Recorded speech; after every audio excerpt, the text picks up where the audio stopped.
Ready start.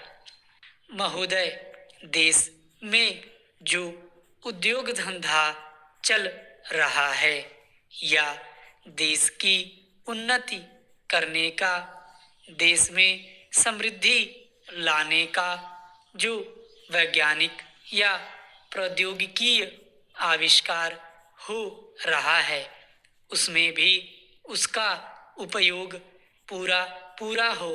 यदि ऐसा हो तभी मैं समझता हूँ कि हमारी पेटेंट प्रणाली सफल सिद्ध हो सकती है।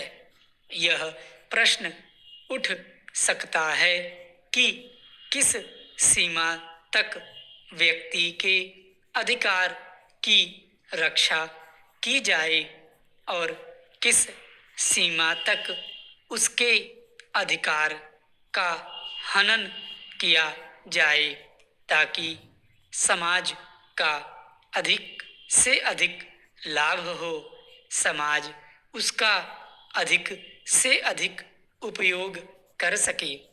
एक दृष्टिकोण जो इसके पीछे है, हमें इस बात का अभिमान है कि हम 101 करोड़ हैं। हमारी कई जातियां, कई धर्म, कई भाषाएं और कई प्रकार के रीति रिवाज हैं। इस विविधता से हमें लाभ उठाना चाहिए, किंतु आज भेदभाव का भूत हमारे सिर पर चढ़ रहा है। भारत को स्वतंत्रता मिली है, इसका अर्थ यह होना चाहिए कि गरीबों की सेवा के लिए आज तक हमें जो सुविधाएं उपलब्ध नहीं थीं, वे मिली हैं।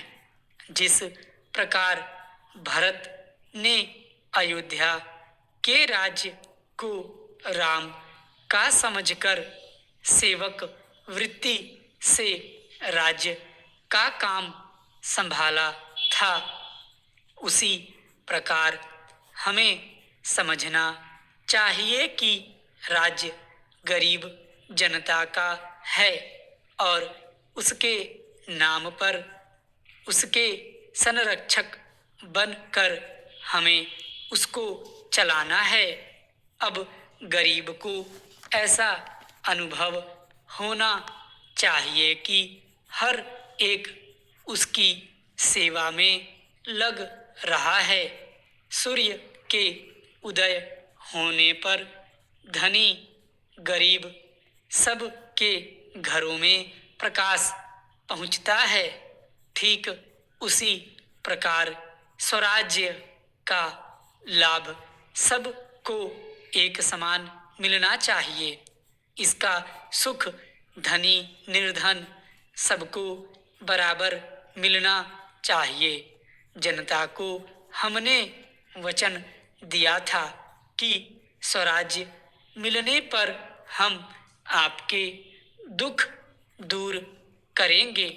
अब वह समय आ गया है जबकि हमें अपने उस दिए हुए वचन को सार्थक करना है।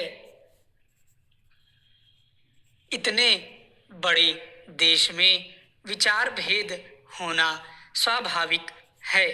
देखना यह है कि हम लोगों के विचारों में कुछ समान अंश भी हैं या नहीं। यदि हैं तो समान कार्यक्रम बनाइए।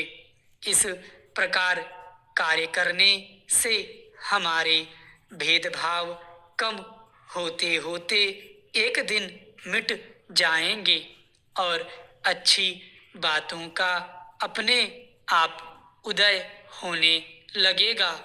अगर उसी प्रकार भेद स्थापित करने का प्रयत्न किया गया तो लोग सत्ता के पीछे पड़ जाएंगे और स्वराज्य प्राप्त होने का आनंद हम लोगों को नहीं मिल सकेगा। स्टॉप। अगर डिटेशन अच्छा लगा हो तो वीडियो को लाइक करें।